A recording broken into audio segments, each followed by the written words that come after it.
Le triangle de Karpman et comment en sortir. Je suis Claire, bienvenue sur Holistic Family. Alors le triangle de Karpman, c'est quelque chose qui est essentiel à aborder quand on cherche à savoir comment on fonctionne et quand on cherche à savoir comment on fonctionne par rapport au monde qui nous entoure, avec les personnes que nous côtoyons, quelle est notre mécanique de fonctionnement finalement. Et en sortir pour pouvoir finalement retrouver sa liberté d'être. Parce que le triangle de Karpman, c'est... Alors, j'ai pas de quoi écrire ici, mais vous regarderez par vous-même, c'est un triangle, et sur chaque pointe du triangle, il y a donc un rôle. Il y a le rôle du bourreau, il y a le rôle de la victime et il y a le rôle du sauveur. Et il se trouve que quand on regarde bien nos vies, quand on regarde bien notre manière de fonctionner, à tous les coups, on endosse un de ces trois rôles. Et on jongle, voilà. On jongle entre être le bourreau de quelqu'un, être la victime de quelqu'un ou être le sauveur de quelqu'un. Et cela nous charge d'un poids phénoménal, soit qui penche du côté de la victimisation, soit qui penche du côté de la culpabilité. La culpabilité d'avoir fait quelque chose qu'on n'aurait pas aimé faire à quelqu'un, la victimisation par rapport à quelque chose que nous aurait fait quelqu'un et qu'on n'aurait pas eu à subir. Pourquoi ? Et puis bon, après, ça peut partir beaucoup plus loin avec le bourreau qui ne se rend pas compte qu'il est un bourreau, le sauveur qui ne se rend pas compte qu'il est un sauveur et la victime qui ne se rend pas compte qu'elle est une victime. Voilà, il y a vraiment différentes conscientisations dans l'exercice de ces trois rôles parce que c'est réellement un exercice d'endosser ces trois rôles-là. Pourquoi s'en sortir justement?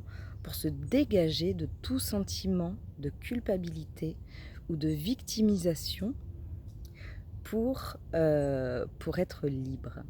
Voilà. C'est également redonner la responsabilité à chacun de ce qu'il fait, de ses choix, et en particulier nos choix propres et nos responsabilités propres. C'est-à-dire qu'on ne remet plus notre pouvoir à quelqu'un de faire ci ou ça.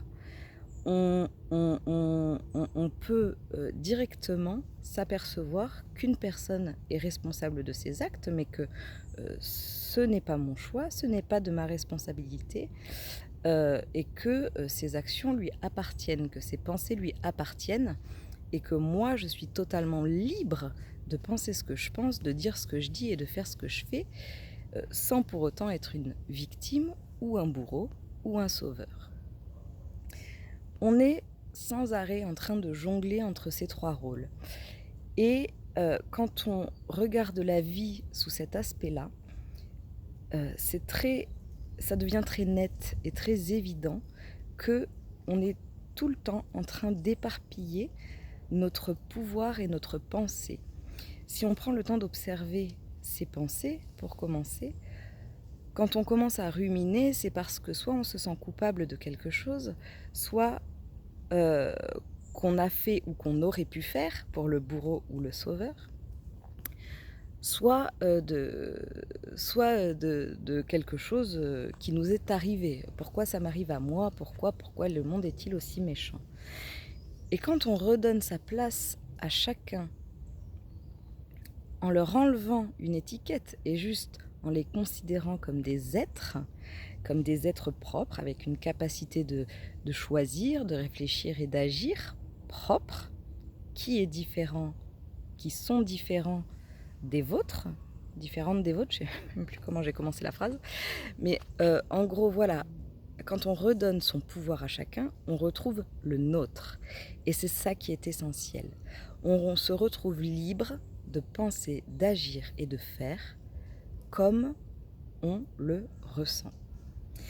Donc voilà, ce triangle de Karpman est essentiel à connaître parce que ce fonctionnement régit la totalité des actions d'un ego blessé.